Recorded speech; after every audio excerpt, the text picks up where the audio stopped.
사실은 이번 실적 발표 전에도 또 한 번 또 내렸죠. 그래서 올해만 무려 미국 같은 경우에는 테슬라 Y하고 테슬라 X 저기 모델 3 같은 모델 3하고 모델 Y 같은 경우 7차례 가격을 인하하는. 그래서 언제 뭘 얼마나 내렸는지 외우기도 어려운. 그러니까요. 뭐 그런 부분인데 뭐 다음 필요하면 제가 한번 더 정리를 하겠습니다.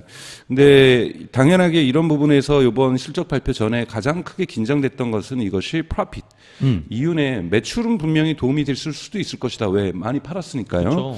그러니까 많이 팔았으니까 매출에는 뭐 아무리 가격이 인하가 됐어도 매출은 증가했을 수는 있지만 분명하게 우리가 판매 가격이 줄어든다라고 하면 매출이 분명하게 많이 떨어졌을 거라고 이제 기대를 하는 사람이 있는 거고, 또 일부에서는 아니다. 작년에 이제 리튬 가격이 피크를 쳤는데 많이 하락을 했고, 그리고 이제 테슬라가 이제 베를린 공장이라든지 텍사스 공장들이 어느 정도 규모의 경제를 맞춰주면서 비용을 분산시켜줬을 것이다.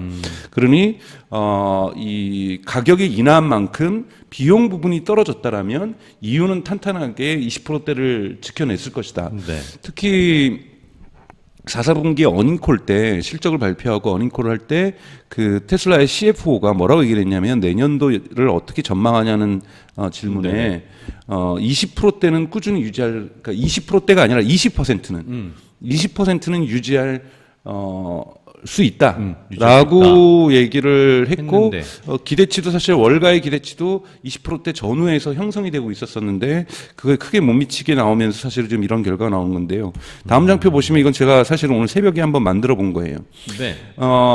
복잡하게 보이실 수도 있는데 제가 이제 전체를 브레이크다운을 한 건데, 에스티메이션은 뭐냐면 월가에서 나온 것의 평균값을 예상치들을 갖다가 제가 한번 적어 본 거고, 그 다음에 실제로 실적 발표의 리절트를 결과를 적어 본 거고, 저는 1년 전하고 비교한 것이 아니라 1년 전에 1, 4분기하고 비교하는 것은 너무나도 테슬라에 많은 변화가 있었기 때문에 작년 4, 4분기 전분기랑 비교를 해서 삼각형은 변화량이 어떻게 되는지를 이렇게 표시를 해봤고요.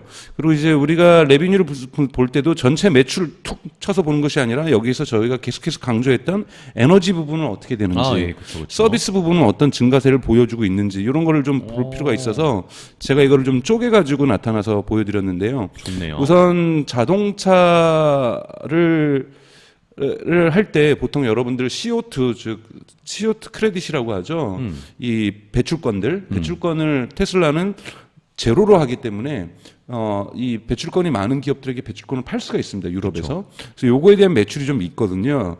근데 과거에는 이 매출이 되게 많았었는데 다른 기업들도 전기차를 만들면서 점진적으로 이 CO2 크레딧에 대한 매출은 줄어드는 경향성을 가지고 있어요. 그래서 자동차 매출을 할 때 이 CO2 이 크레딧에 대한 것을 빼고 했을 때 196억 달러가 나왔던 거고요. 네. 이 빌리언 달러 기준으로 적어놓은 겁니다. 그리고 이 CO2 크레딧 같은 경우에는 5억 2,500만 달러가 나왔고요. 그리고 이거가 이제 월가 예상치였어요. 근데 월가 예상치를 제가 쳐다보는데 가장 큰 문제점 뭐냐면 에너지에 대한 월가 예상치가 없습니다. 그러니까 에너지 부분에서의 월가 예상치가 없어서 이건 그냥 제가 집어여봤어요. 집어여봐서 이 정도는 나오지 않을까. 왜냐하면 지난 4, 4분기 때 이 13억 달러 정도는 나왔으니까 네네. 한 14억, 15억 정도 달러는 나올 거다. 한 14%, 13%, 뭐 12% 정도는 성장할 테니까. 그래서 제가 한번 그냥 수치를 여본 거고요. 네. 그리고 이제 서비스 분야가 이제 꽤 뭐 어느 정도 나오지 않겠느냐고 월가에서 예측을 했는데 요번에 이제 기대치에서는 서비스 부분이 상승했다는 것도 대단히 중요한 그렇네요. 거거든요. 리절트에서.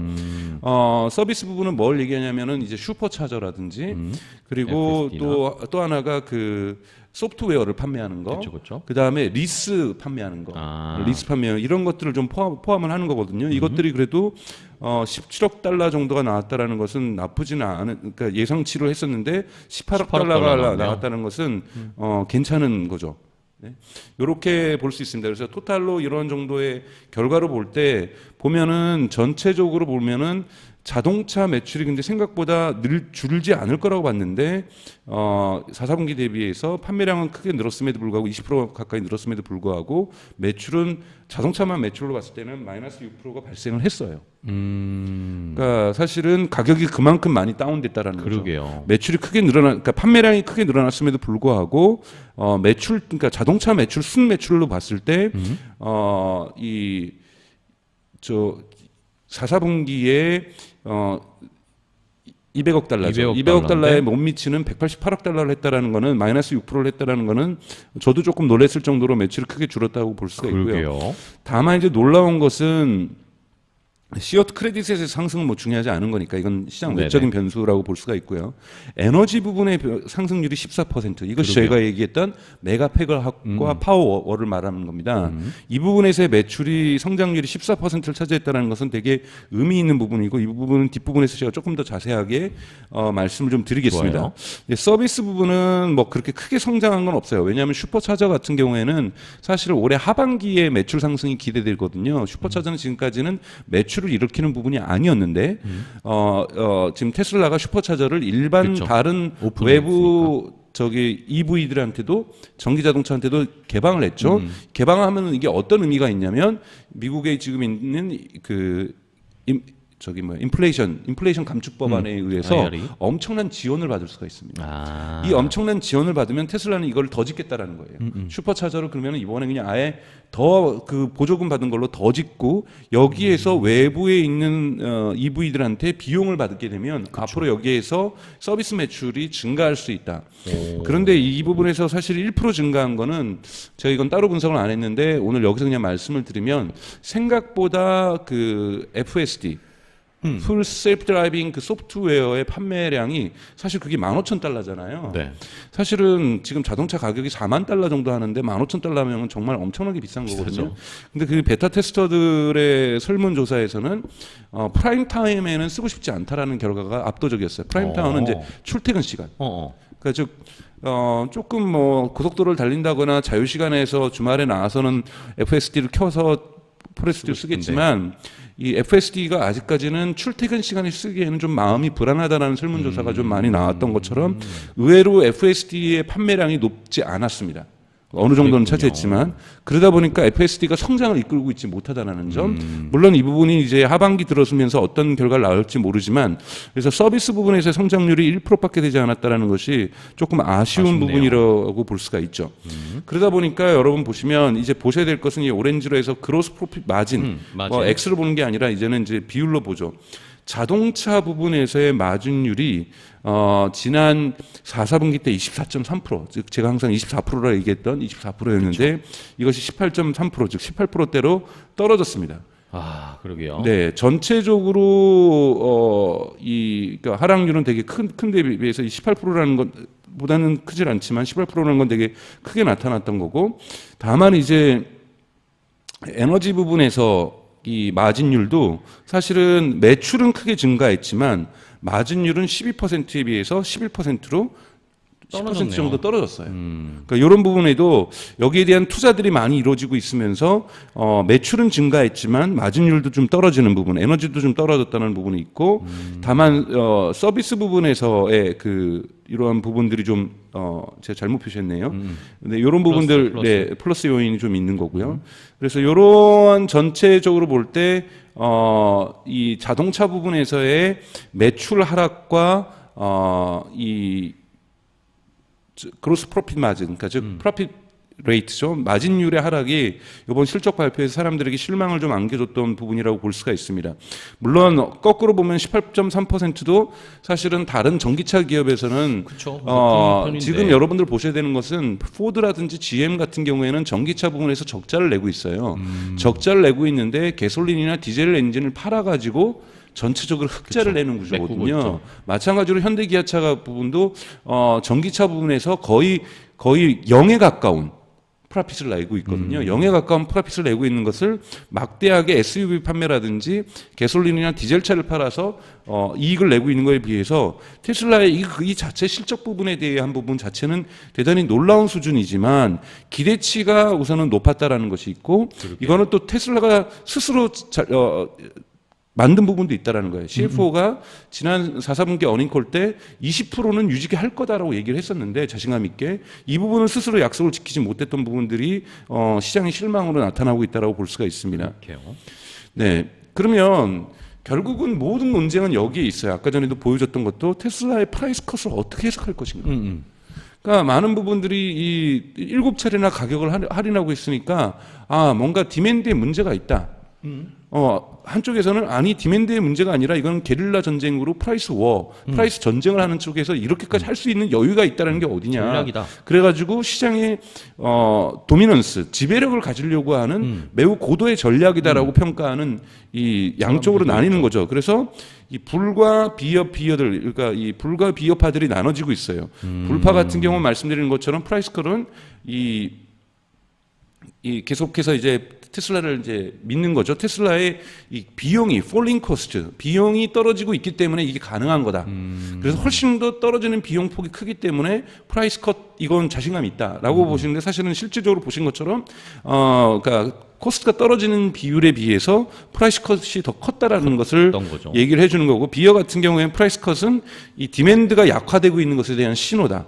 이렇게 이제 해석을 하고 있는 건데 이 부분도 제가 오늘 결론적으로 말씀드릴 거를 좀 미리 와서 땡겨주면 이거 다 하프 맞아요. 반반이에요? 네, 반반이라고 제가 말씀을 드리고 싶어요. 그러니까 디맨드가 떨어지고 있는 것은 테슬라에 대한 디맨드가 떨어지고 있는 것이 아니라 전체 거시경제에 의해서 소비자들의 지갑이 얇아지고 있기 때문에 디맨드가 떨어지고 있다는 부분은 계속해서 겪을 수밖에 없는 문제라고 저는 생각이 들고요. 네. 왜냐하면 작년 같은 경우에는 확실하게 수요가 높았어요. 그러다 보니까 우선 원자재 가격이 우선 리튬 가격이 극단적으로 상승되고 네. 칩 가격이 전자칩 가격이 올라가니까 가격을 올렸어도 사람들이 그 높은 가격에도 샀단 말이죠. 그쵸. 근데 지금은 가격을 다운시키고 심지어는 보조금이 지급되고 있는데도 물론 차량 판매는 늘었어요.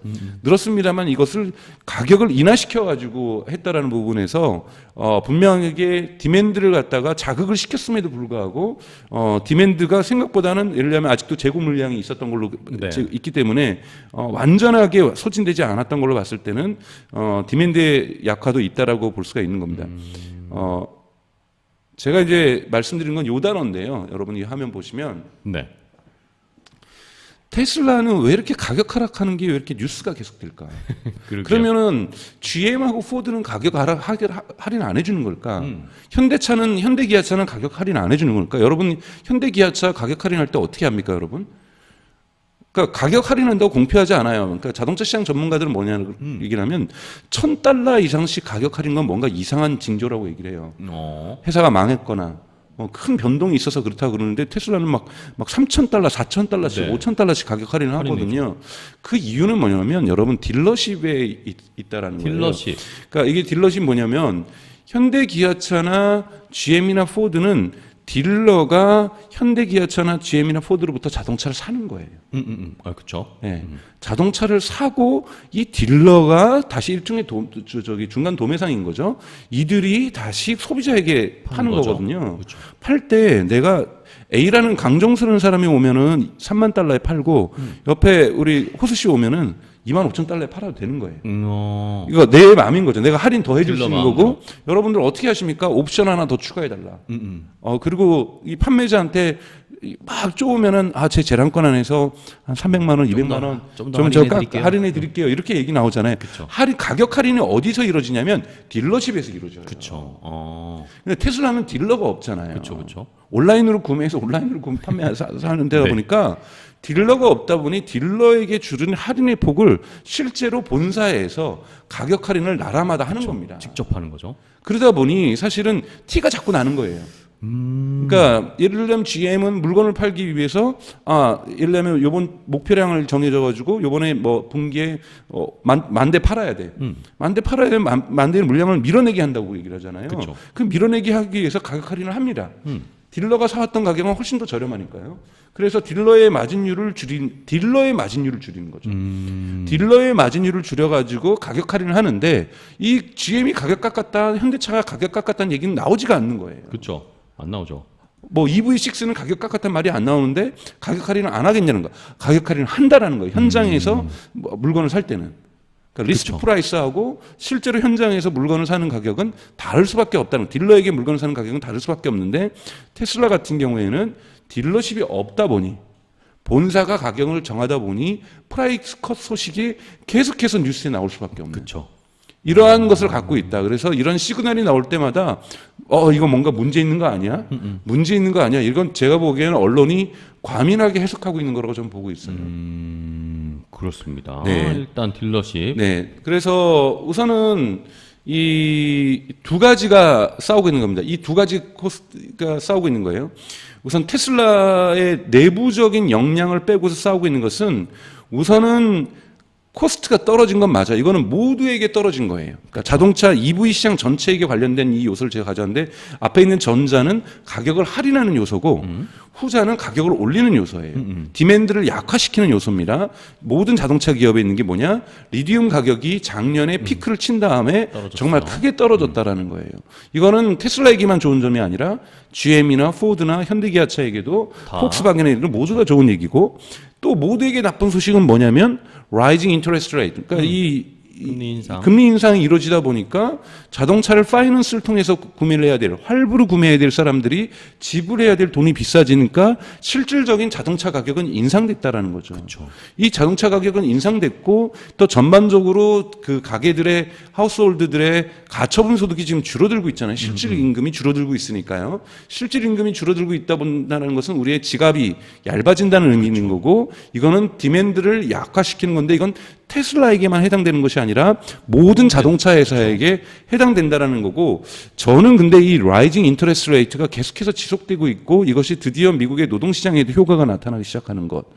그러니까 하면서 가처분 소득이 들고 실질 임금이 저하되고 있는 이 현상들이 올해 2, 4분기나 3, 4분기, 4, 4분기 가면서 더 강화되면 강화됐지, 약화되지는 않을 거라 그래요. 그러니까 이자율 상승폭이 뭐 빅스텝이냐 뭐 이런 스텝이냐가 중요한 게 아니에요. 이자율은 우선 일단 계속해서 오르고 있다라는 거고, 이게 멈춘다 해도 이미 이자율은 많이 올라 있고, 이것이 가계의 실질 소득에 명확하게 영향을 주고 있다라는 거고, 이것이 자동차 구매에서 사람들을 주저하게 한다라는 거예요. 어떤 분은 얘기를 해요. 테슬라가 저렇게 가격 계속 할인하면 사람들이 생각하지 않겠느냐. 조금만 더 기다리면 더 깎아줄 테니까 더 기다리자. 그러지 않아요. 그거보다 더 위험한 건 뭐냐면, 당장에 내 주머니에 3만 달러, 4만 달러를 대출할 수 있는 여력이 있느냐. 매달 이 돈을 갚아낼 수 있는 여력이 있느냐. 원금 상환과 이자 상환까지 해서 우리 가게가 그걸, 자동차를, 새 차를 구매할 수 있는 여력이 있느냐 없냐가 더 중요하지. 3,000달러? 그거 지금 충분히, 지금 테슬라 모델 3 같은 경우에는 3,750달러 지금 요번에 결정 났잖아요. 지난주에. 3,750달러에 미국에서의 보조금을 받아요. 그렇죠. 예, 그러면 지금 보조금 받을 수 있을 때, 가격 할인했을 때 또 리딩 가격이 오르면 올릴 수도 있는데, 사람들이 미래가 확실하지 않기 때문에 지금 가장 저렴하다고 생각하고 지금 지를 때라고 생각하고 지를 수 있는데, 지금 지르지 않는 이유는 지금 실질 소득이 떨어지면서, 그리고 경기 불안에 대한 불안감들이 되게 크기 때문이다라고 말씀을 좀 드리고 싶어요. 그렇죠. 그리고 이제 테슬라가 우리가 이제 기대하는 건 뭐냐면, 이제 베를린 공장이라든지 상하이 공장들, 그리고 텍사스 공장들, 이런 공장들이 풀 가동되면서 올해 목표가 180만 대를, 뭐 내년 목표는 한 200만 대가 넘을 거고, 자, 이렇게 규모가 커진다라는 것은 우리가 긍정의 규모의 경제 효과가 나타난다는 거죠. 긍정의 규모의 경제 효과가 난다는 것은 대당 가격이 생산 가격이 줄어든다는 거거든요. 대당 가격 생산이 줄어들면은 이거는 가격 인하의 복, 즉 지금이 경기 침체든 경기의 뭐 화랑기든 이거하고 상관없이 가격을 할인할 수 있는 힘이 있고, 실제로 이것이 역사적으로 있었던 일이 있습니다. 한번 여러분 화면을 보시면 뭘까요? 포드가 제가 말씀드렸죠. 프로덕션 프로세스의 혁신을 처음에 일어났던 건 포드의 모델 T고, 그 다음에 토요타라고 얘기했는데, 보시면 포드의 모델 T 같은 경우에도 1909년 이쯤에서 컨베이어 벨트를 도입을 해요. 이쯤에서 자동차 그 당시 가격이 850달러였어요. 그런데 2024년에 모델 T의 가격을, 당시 인플레이션이 분명히 있었음에도 불구하고 260달러로 낮춥니다. 그러니까 거의 4배 가까이 가격이 인하되잖아요. 이러한 것을 빗대서 옛날에 일론 머스크가 뭐라고 얘기를 했냐면, 자기는 전기차의 가격에 마진율을 제로로까지도 해서 가격을 내릴 그러니까 각오가 되어 있다. 왜? 이렇게 해가지고 나머지 경쟁사들을 제패하겠다는데 포드가 이렇게 가격을 내리면서 뭘 했냐면은 당시에 유럽에서 막 성장하고 있는 다임러 벤츠라든지 BMW라든지 이런 프랑스 자동차, 영국 자동차 이런 미국의 경쟁사들을 완전히 제패합니다. 그러니까 프로덕션 프로세스의 혁신을 통해서 대당 가격의 생산 가격을 낮추고 이걸 소비자에게 돌려줌으로써 대당 가격을 850달러에서 260달러로 낮추는 하면서 포드가 세상을 정리하거든요. 모델 T가. 자동차 시장을. 이 모델 T의 역사를가 모델 3나 모델 Y가 구현해 줄 것이다. 또는 앞으로 나올 모델 2가 구현해 줄 것이라고 많은 사람들이 기대를 하고 있는 거예요. 왜냐하면 심지어는 어떤 전문가들은 어떻게 예측하고 있냐면 모델 2의 가격은 실질적으로 비용하고 거의 비슷할 거다. 그래서 테슬라가 마진율 제로로 가도 된다. 왜냐? 서비스에서 돈을 벌 거다. 그러니까 그때쯤 되면 모델 2가 나올 때쯤 되면 풀 SD가 훨씬 더 좋아질 거기 때문에 그러니까 그 FSD가 훨씬 더 좋아질 거기 때문에 사람들이 정말 저렴한 가격의 자동차를 사고 뭐 그런 거잖아요. 커피 머신 요즘 네스프레소 사면은 네스프레소 가격은 저렴해요. 네스프레소 커피 알이 비싼 거잖아요. 그쵸. 기계값은 저렴한 캡슐이 거거든요. 비싸죠. 캡슐이 비싼 거예요. 그러면 기계값은 저렴하게 팔고 캡슐 팔아서 돈 버는 거잖아요. 그쵸. 면도기도 마찬가지예요. 면도기는 저렴해요. 면도 날이 비싼 거지. 이것처럼 모델 2는 어떻게 갈 거냐? 자동차의 가격은 대단히 저렴하게 가서 거의 코스트에 맞춰가지고 파는데 거기에 계속해서 서비스, FSD라든지 또는 보험이라든지 또는 거기에 슈퍼차저라든지 이제 차징이라든지 이런 부분에서 계속해서 돈을 벌게 될 것이다. 또 에너지 산업에서 돈을 벌게 될 것이다. 이렇게 하면서 서비스 분야, 애플이 서비스 분야에서 요즘 최근에 돈을 많이 벌고 있듯이 뭐 애플 뮤직이라든지 또 애플페이 뭐 이러면서 테슬라 같은 경우도 FSD뿐만이 아니라 앱 스토어도 분명히 이제 열고 있단 말이죠. 차체 베이클 소프트웨어 이런 부분들도 중요하게 작동을 하는 부분이기 때문에 아마 모델 T와 같은 역사를 밟아갈 가능성이 있다라고 얘기하고 저도 여기 많은 부분 동감을 하고 있어요. 그러면 더 마진이 낮아져도 된다 이런 건가요? 네네. 이제 이 부분에 대해서 이제 그러니까 문제는 뭐냐면 익숙해지는데 그러니까 월가의 전문가들이 익숙해지는데 시간이 좀 필요하다고 봅니다. 얼마나 생산해서 시장 점유율을 가지면서 사후적으로 지금까지 자동차는 한 번도 물론 자동차 부품이라든지 장고장 났을 때 부품 팔아가지고 돈을 벌긴 해요. 현대자동차 같은 경우에도 현대자동차 서비스라는 회사가 있거든요. 그쵸. 이 서비스 회사가 주로 여기는 이 자동차 사고 났을 때 접촉 사고 났을 때 그리고 자동차가 뭐 잔고장이 많잖아요. 잔고장이 많으면 이때 부품 팔아서 돈 버는 건데 전기차는 이런 데 있죠. 전기차 같은 경우에는 그렇지 못하기 때문에 잔고장이 좀 덜하기 때문에 부품 수가 10배 정도 적기 때문에 사실은 이러한 부품 팔아가지고 돈을 벌지는 못하지만 소프트웨어라든지 그러니까 애플과 같은 모델을 만들어내는 거. 그러니까 테슬라가 빨리 만들어야 될 것은 뭐냐면 서비스 부분에서의 매출의 증가세 이걸 확실하게 보여줘야 된다는 거고 에너지 부분에서의 매출의 증가세들을 확실하게 보여준다면 인베스터들이 투자 전문 기관들이 여기에 익숙해지는데 시간이 필요하다. 그거는 사실 넷플릭스에도 적용되는 거예요. 넷플릭스는 이제는 마켓 세츄레이션이 왔어요. 그러니까 이제 고객 수를 증가시킬 것은 아시아 시장밖에 없단 말이에요. 인도 아시아 시장밖에. 그런데 물론 남미 시장도 조금 남았습니다만, 그러니까 이제는 고객 수가 증가할 수 없어요. 어떻게 하면 객단가를 높여야 되는 거예요. 그러니까 그 고객에게서 1인당 객단가를 어떻게 높일 것인가가 중요한 것처럼 테슬라도 마찬가지입니다. 테슬라도 이제 중요한 것은 뭐냐면 생산량을 앞으로 더욱더 급진니까 많이 팔아야 돼요. 1차적으로 많이 팔아야 되고 두 번째는 많이 판 것에서 한 번 이례적으로 판 것으로 끝나는 것이 아니라 매년 테슬라를 가지고 있는 사람에게 돈을 벌어야 된다는 거죠. 이러한 서비스 구조로 그러니까 비즈니스 모델 구조가 바뀌어갈 거라는 부분에 전문 투자자들이 익숙해지는 시간이 저는 적응기가 좀 필요하다. 근데 마침 이 적응기가 경기 침체기라는 거예요. 지금. 예, 경기 침체기이기 때문에 상황이 더 안 좋기 때문에 저는 올해 계속해서 테슬라의 주가는 하락세라든지 보합세를 유지할 거라고 보고 있는 거예요. 그러니까 폭발적으로 성장하는 것은 제가 우리 오테라 초반에도 얘기했던 것처럼 2025년이나 2026년 정도 돼서야 폭발적인 성장세를 가져올 수 있다. 테슬라가 특히 모델 2를 발표하고 여기에 대한 본격적인 생산에 들어가고 모델 2가 팔려 나가고 가고 그 모델 2에서 서비스로서의 매출이 창출되는 그때, 그리고 그때 충분히 메가팩이라든지 이런 데서 충분히 돈을 또 많이 벌 때, 그러니까 매출 구조가 흔히 말하는 레비뉴 스트리밍이라고 하죠. 이 레비뉴 이 스트리밍이 디버시피케이션, 그러니까 다양성들을 확보할 때 저는 충분히 가능성들이 있을 거라고 보고 있습니다. 네. 그래서 테슬라가 이번에 어닝 발표할 때 했던 이 문장 다 한번 보실까요? 이거는 네. 직접 이 IR 자료에 나왔던 표현이에요. 이 IR 자료에 영어로 뭐라고 얘기했냐면 current, 제가 영어 발음이 안 좋습니다.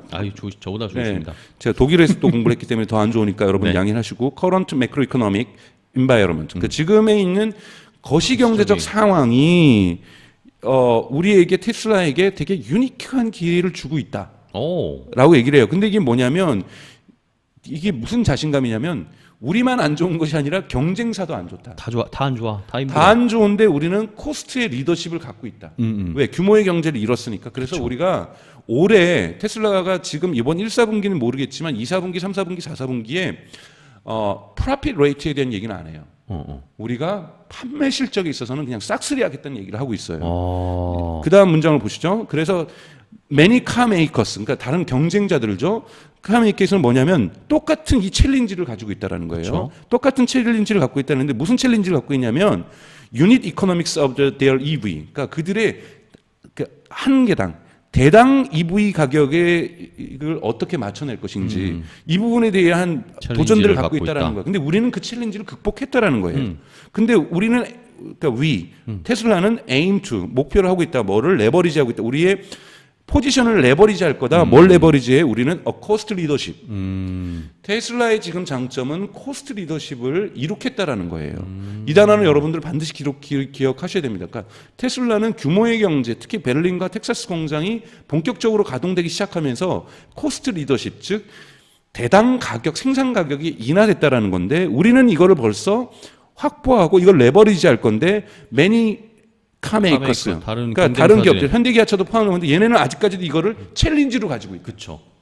적어도 테슬라는 한 대 만들어서 파는데 손실 안 날 자신이 있다는 거죠. 그렇죠. 너네는 손실 내는데 우리는 그래도 요번에도 떨어지긴 했지만 18%의 이윤율을 가지고 있다. 수익률을 가지고 있으니 18%의 가격 이윤율을 일론 머스크 같은 경우는 포기할 수도 있다라는 거예요. 가격 더 낮추겠다. 그러니까 왜 낮추냐? 왜 낮추냐? 너네를 죽이려고도 낮추지만 더 중요한 거는 소비자들의 지갑이 얇아졌으니까. 그렇죠. 소비자들이 테슬라를 싫어하는 것이 아니라 지갑이 얇아졌으니까 이걸 극복하기 위해서 우리는 코스트 리더십을 갖다가 레버리지 하겠다라는 뜻을 명확하게 이미 밝히고 있다라는 거고 이게 일종의 가이던스라고 생각을 하시면 돼요.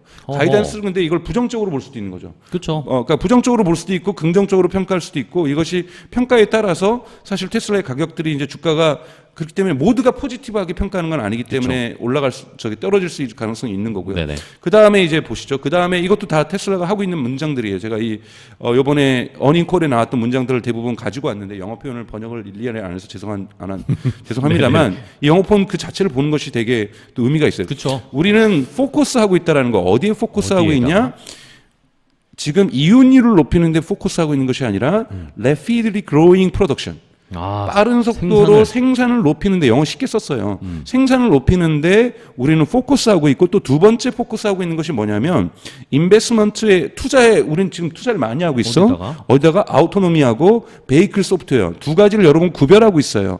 아우토노미가 자율주행 자동차고 베이클 소프트웨어가 여기에 있는 앱스토어라든지 자동차를 전체적으로 장악하는 이런 소프트웨어죠. 그러니까 즉 자율주행과 그 다음에 이 자동차 소프트웨어, 자동차 OS라고 할 수 있는 것에 엔드예요, 여러분. 같은 거라고 보시면 안 됩니다. 그러게요. 여기에 우리는 인베스먼트 하고 있고, 그 다음에 우리가 뭘 트랙하고 있어?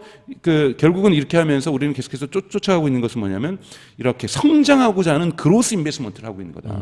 그로스 인베스먼트가 이게 뭐냐면은 예를 들면은 메가 팩토리라든지 이런 걸 얘기하고 있는 거예요. 이렇게 해서 자동차 성장. 그 다음에 계속해서 나옵니다. 계속해서 문장들이 조금 긴데 오늘 긴데 다음 장까지만 영어 하고. 강의 같네요. 네네. 좋아요. 그래서 이제 많은 경우에들 우리가 전 세계적으로 across regions 다른 지역들, 미국 지역이나 이제 한국 지역도 여러분 이제 곧 내립니다. across region 여러 가지 지역에서 중국에서 먼저 작년에 시발점을 떴었죠. 그리고 올해 미국에서 7차례 했고, 그리고 유럽에서도 진행되고 있고, 곧 아시아에서도 진행될 네. 여기에서의 프라이스 리덕션을 갖다가 우리가 했음에도 불구하고 펄스 쿼터에 우리의 오퍼레이팅 마진 같은 경우에는 가장 오늘 키워드입니다. manageable rate. 우리가 관리할 수 있는 범위 내에서 줄어들었다. 그러니까 즉 마진 레이트가 오퍼레이팅 마진이 이윤율이 줄어들긴 줄어들었었는데 24%에서 18%로 줄어들었는데 우리 이거 매니지어블 레이트다. 우리가 통제 가능해. 통제 가능하다. 이 정도. 그리고 이윤을 내고 있는 거다. 그리고 이 이윤을 가지고 장기 투자를 통해 가지고 성장 투자, 그로스 인베스먼트, 성장하는 데 투자하면서 계속해서 테슬라는 매출 구조에서 생산량 구조에서 그리고 이것뿐만 아니라 서비스 부분에서 소프트웨어 부분에서 계속해서 성장할 거라는 이런 얘기들을 지금 하고 있는 겁니다, 여러분. 그러니까 여기에서 행간을 읽어야 된다는 거고. 그래서 또 한번 보죠. 네. 이게 가장 긴 문장이 제가 보기에는 마지막일 거예요. 네. 마지막인데 그래서 우리는 또 하나 우리는 ongoing cost reduction 계속해서 그러니까 코스트 리덕션이 지금 끝난 게 아니라 우리의 이노베이션을 통해 가지고 온고잉 코스트 리덕션이 계속 되고 있다. 그러면서 뭐라고 얘기하면 이것이 구체적으로 뭐냐면 improved production efficiency, 그러니까 즉 생산의 효율성이 높아지고 있다라는 거죠. 네. 규모의 경제가 지금 되고 있다라는 거예요. 그걸 어디서 지금 규모의 경제가 되고 있다고 얘기를 하고 있냐면 우리의 newest factories, 그러니까 새로운 공장들, 바로 베를린 공장과 텍사스 공장을 얘기하는 겁니다. 그 다음에 낮아진 로지스틱스 코스트, 그 다음에 우리는 계속해서 우리는 규모를 위스케일, 그러니까 규모의 경제를 계속해주면서 오퍼레이팅을 레버리지 하겠다, 즉 비용을 절감하겠다는 얘기를 하고 있습니다. 그래서 이걸 요약하면 요 문장이 되겠죠. 가장 키워드로 제가 여기서 뽑은 문장은 manageable rate. 우리가 이거는 이 정도의 이윤율의 저하를 우리가 관리하고 있다. 때에 따라서는 이윤율을 높일 수도 있고 관리한다는 건 여러분 매니지어블이라는 뜻은 뭐냐면 우리가 의도한다라면 예를 들면은 성장 투자를 안 하고 투자를 잠시 줄이는 거예요. 그러면 비용이 줄어드는 거잖아요. 그쵸? 비용이 줄어드니까 레이트가 올라가겠죠. 그러니까 프로핏 레이트가 올라갈 수 있는데 우리는 그로스 인베스먼트, 그러니까 성장 투자를 해야 되기 때문에 계속해서 투자, 즉 소프트웨어에 대한 투자들이라든지 미래 먹거리에 대한 계속 투자를 하기 때문에 요 정도의 마진율은 우리가 계속 조절할 수 있다라는 거고, 그 다음에 그러면서 인정하고 있어요, 여러분. Focus on high volume. 우리 이번에 올해 생산량 엄청나게 높일 건데 lower margin. 낮게. 이윤율 좀 낮아질 거다. 여러분 이거 너무 그러니까 이윤율 계속해서 높아질 거라고 기대하지 말아라. 그러니까 작년과 같은 이윤율은 안 나온다고 인정을 한 거예요. 자, 이거를 이제 투자자들이, 기관 투자자들이라든지 프라이빗 투자자들이 어떻게 해석하는가에 따른 그렇습니다. 거예요. 그러니까 즉 앞으로 18%, 17% 계속 여기에서 보합세를 유지할 거라는 거예요. 그럼에도 불구하고 하이 볼륨 자체에 가치 평가를 해달라고 지금 테슬라는 얘기하고 있는 거고, 그리고 하이 볼륨 외에 서비스라든지 에너지 부분에서 매출을 올릴 테니 이윤율을 높일 테니 이거를 좋게 평가해달라고 사실은 호소하고 있는 겁니다. 로어 마진을 솔직하게 인정하고 마진율 낮아지더라도 이것이 우리의 전략적 선택이다. 어떤 전략적 선택이냐? 매니지어블 레이트. 즉 우리가 이 관리 가능한 범위 내에서 일부러 낮추고 있는 거니까 너네 여기 너무 떨지 말고 우리가 그래도 자동차 기업에서 18% 나가고 있는 것은 지금 미라클이다. EV에서. 그쵸. EV에서 지금 전기차에서 18% 나가고 있는 건 미라클인데 우리가 성장하기 위해서 이걸 지금 낮추고 있는 것을 너네가 관리해줘야 된다. 그러니까 이해해줘야 된다. 왜? 우리는 하이 볼륨으로 생산량을 올해 180만 대까지 만들어내는 게 우리 목표인데 이거 다 팔 거다. 경기 침체 기간에도, 그리고 이자율이 높은 기간에도. 이거는 다른 카 메이커들한테는 어마어마한 챌린지들인데 우리는 이 챌린지 속에서도 100% 우리가 생산하는 걸 다 못 파는 한이 있더라도 180만 대 가깝게 생산하고 팔 거다. 그리고 이 180만 대를 만들었다는 건 뭐냐? 유닛당 코스트를 줄이는, 그러니까 생산 비용을 절감시키는 이러한 도전들은 우리는 해내고 있다라는 것을 테슬라가 얘기하고 있다라는 겁니다.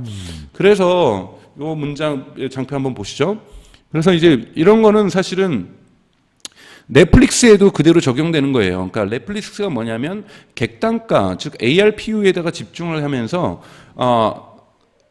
강정수, 호수님 뭐 이렇게 해가지고 네? 이렇게 뭐 사람 숫자를 늘려 나가는 게 아니라 넷플릭스 구독자가 아니라 강정수가 1년에 내는 돈, 그러니까 자꾸 사람들이 뭘 하냐면은 3개월만 넷플릭스 보다가 2개월 쉬었다가 또 2개월 보다가 또 1개월 쉬고 이런 걸 어디서 하냐면 디즈니 플러스에서 하거든요. 네. 방학 때는 줄기차게 보다가 애들 계약하고 나면은 넷플릭스 끊었다가. 디즈니 플러스 끊습니다. 그리고 또 헐리데이 시즌 오거나 이제 뭐 이렇게 이러면은 또 이렇게 주말에 봐야 되니까 한 달 봐요.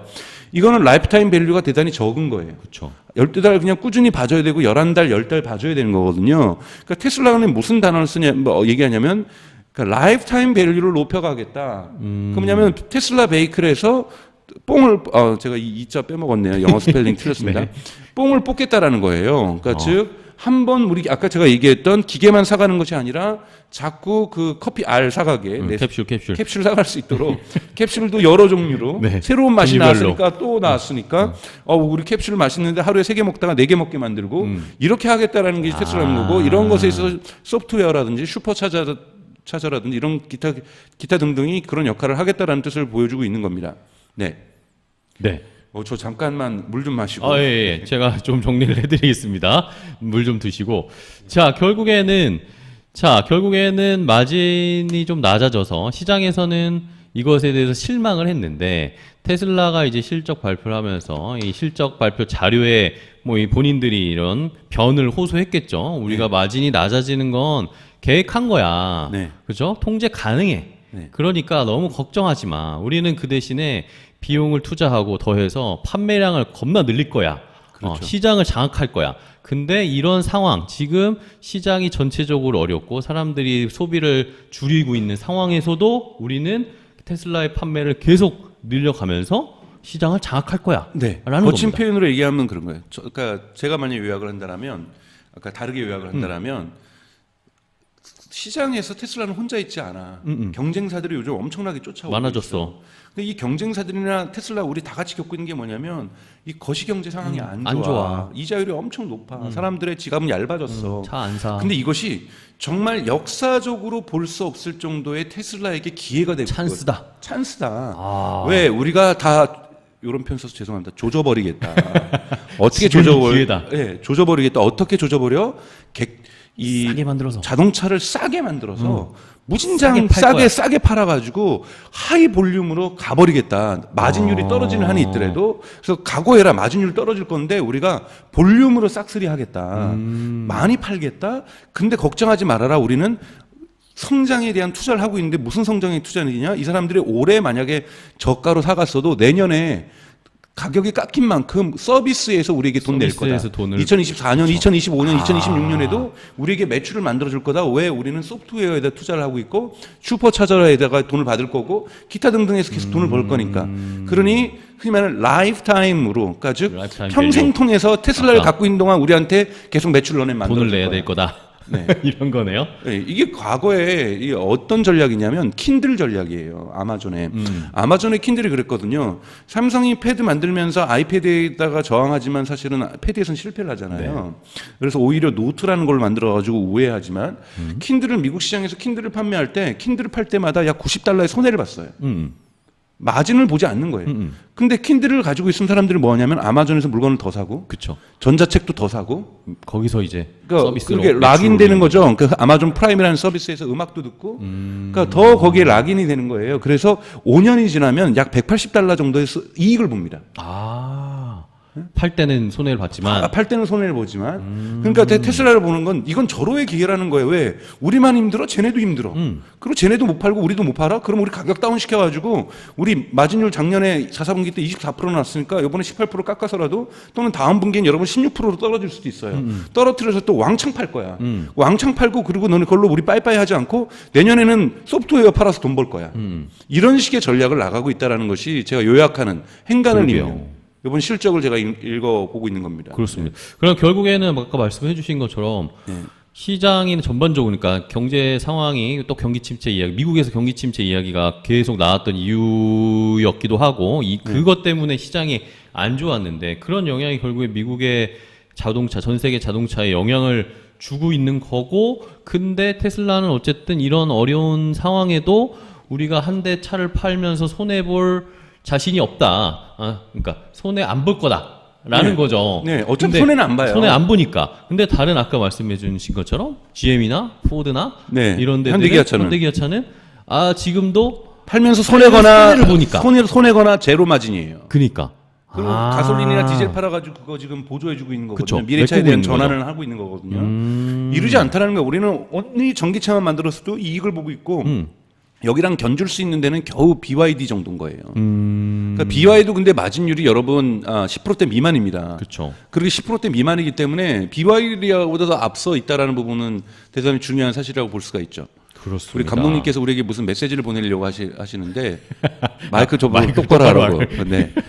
오케이. 네. 좋습니다. 일단은 그러면 이렇게 1분기에 전반적인 실적 발표에 대한 해석을 들어봤습니다. 근데 우리가 조금 더 볼까요? 제가 그럴까요? 준비해온 또 뉴스를 있나요? 제가 화면 좀 더 보시죠. 네. 그래서 실제로 이런 뉴스가 나와요. 그러니까 뭐냐면 이번에 에너지 제가 스토리지 뭐라고 얘기냐면 이건 일론 머스크도 얘기를 한 거예요. 이 부분과 관련돼서는 직접적으로 이 부분이 너무 잘 성장하고 있다고 얘기를 했는데 아까 에너지 부분에서 성장을 했잖아요. 매출 부분. 지수한 마진율은 성장하지 않았지만 매출 부분에 성장했던 것은 디플로이먼트. 사람들이 스토리지가 많이 팔렸는데 땡스 메가 팩토리. 왜냐하면 메가 팩토리를 여러분 상하이 공장의 메가 팩토리를 이제 짓기 시작하고 있지만 캘리포니아에는 메가 팩토리가 하나가 완성이 됐거든요. 여기에서 나왔다라는 거죠. 제가 아까 말씀드렸던 에너지 부분에서의 매출이 지난 4분기에서 13억 달러에 비해서 15억 달러로 증가했다는 14% 증가했다는 부분이 증가했죠? 그 얘기를 말씀드리는 거고요. 네. 그래서 지금 에너지 스토리지는 이건 테슬라가 한 말이에요. 그러니까 지금 어느 정도로 증가했냐면 디플로이먼트는 매출이 아니라 디플로이먼트 즉 판매돼 가지고 거기서 저장되는 에너지의 캐퍼시티는 360% 1년 전 대비 증가했어. YO에 대해 스토리지가. 1년 전 대비 스토리지의 기가와트가 3.9 기가와트가 360% 증가했다라는 거예요. 이거는 하이스트 레벨이라는 거 자기네들이 지금까지 만들어 놓은 메가 팩토리의 지금 그 생산량을 네네. 높이면서 그러니까 그쵸. 360% 1년 전 대비 증가했다라는 것을 보여주고 있는 거고요.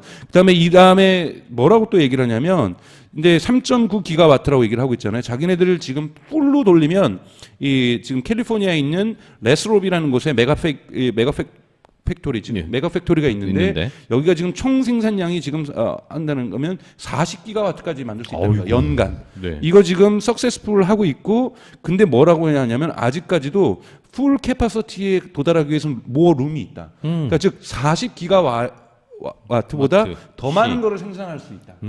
그러니까 충분히 지금 올해 이쪽 부분에서 아주 자신하고 있는 거예요. 그래서 그리고 이 캘리포니아에서 40기가와트의 스토리지를 생산해내고 그리고 아직 more 룸이 있다고 얘기했잖아요. 카파시티를 높일 수 있는. 네네. 그리고 그 사이에 상하이 것이 완성이 되는 거죠. 그럼 두 개의 메가 팩토리에서 이 에너지 부분에서에 대한 부분을 하면은 적지 않은 매출 성장세를 이 메가팩에서 만들어낼 수 있다라는 부분을 테슬라가 이번에 얘기를 하는 거고 실제로 이런 그림으로 보시는 것처럼 이 올해 1사분기 때 이 메가팩의 생산 기가와트거든요. 네네. 이 부분이 확실하게 월등히 뛰고 있다라는 것이고 늘어나네요. 이 2021년 1사분기에 비해서는 진짜 몇 배가 뛴 거야. 4배가 뛰었다는 게 보이실 거예요. 그러니까요. 그러니까 거의 4배 가까이 뛰었다니까 360%가 맞죠. 네. 그러니까 거의 기하급수적으로 이 부분들이 성장하고 있는 성장세들이 여러분들 성장세 확실하게 보이시죠, 이거는. 네네. 네, 뚜렷하게 보이는 메가팩의 성장세가 있다라는 걸 말씀을 좀 드리고 싶고요. 그리고 심지어는 이번에 어제 오늘 새벽에 있었던 것에 이 자료 화면에도 프레스 릴리즈에도 어닝콜에도 이 장면을 보내줬어요. 지금 이 메가 팩토리 메가 팩토리 캘리포니아에 있는 메가 팩토리에서 이 지금 이 메가팩이 생산되고 있는 모습들을 보여주면서 얼마나 지금 테슬라가 여기에 공을 들이고 있는지를 보여주고 있다는 부분도 좀 보셨으면 좋겠고 네. 일론 머스크가 그래서 스스로 얘기를 합니다. 이번에 어닝콜 끝나고 나서 어닝콜에서 에너지 스토리지의 성장률은 자기네들의 베이클의 성장률을 오버페이스하고 있다. 네. 그러니까 자동차에서의 성장률을 보다 에너지 스토리지의 성장률이 훨씬 더 좋다라고 이번에 일론 머스크가 오늘 이야기한 거거든요. 그렇죠. 오늘 이야기한 거라는 점에서 이 부분 중요하게 여러분 보셔야 될 필요가 있는 거고요.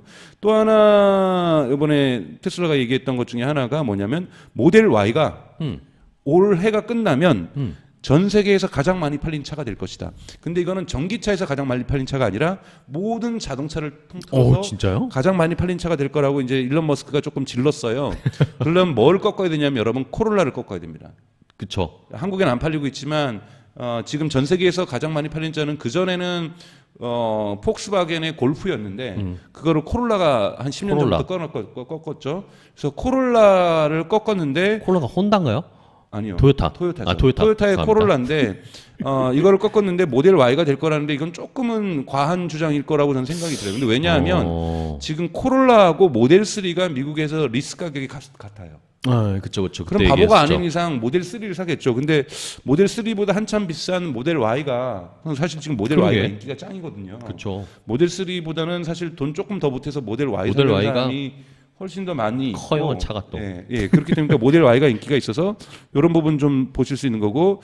근데 2016년에 이미 이거는 예측을 했었어요. 2020년에 나왔는데 하여튼 일론 머스크가 먼저 지르는 건 잘하는 편이니까. 근데 대부분 이런 것들이 지켜지지 않아요. 그래서 최근에도 얘기했는데 2016년에도 얘기한 거 봐서 믿을 수 없는 말이 아닌가라는 얘기할 수도 있는 것 같고요. 그 다음에 또 하나 이번에 어닝콜에서 나왔던 표현이 사이버 트럭이 언제 나올 건지를 확정을 지어줬죠. 사이버 트럭이 언제 나오냐면 머스크 얘기로는 end of third quarter라고 그랬으니까 한 10월 달. 10월, 11월 뭐 요 정도에. 네, 그러니까 아니죠. 9월이죠, 9월. 그러니까 10월, 11월, 12월이 그러니까 4쿼터니까 헷갈려. 4쿼터니까 그쵸. 3쿼터 말에 9월 나오니까 9월에 나온다. 9월 말. 네. 9월. 9월 말에는 그 사이버 트럭이 시판된다는 걸 얘기를 요번에 했다는 거. 여기까지가 기타 간추린 소식까지 해가지고 제가 요번에 오늘 아침부터 조금 시간을 많이 투자해야 한 이번에 실적 발표 이후에 어닝콜까지 들었을 때 조금 여러분들에게 전달해드리고 싶은 사항들을 정리해 갖고 왔습니다. 아우 좋습니다.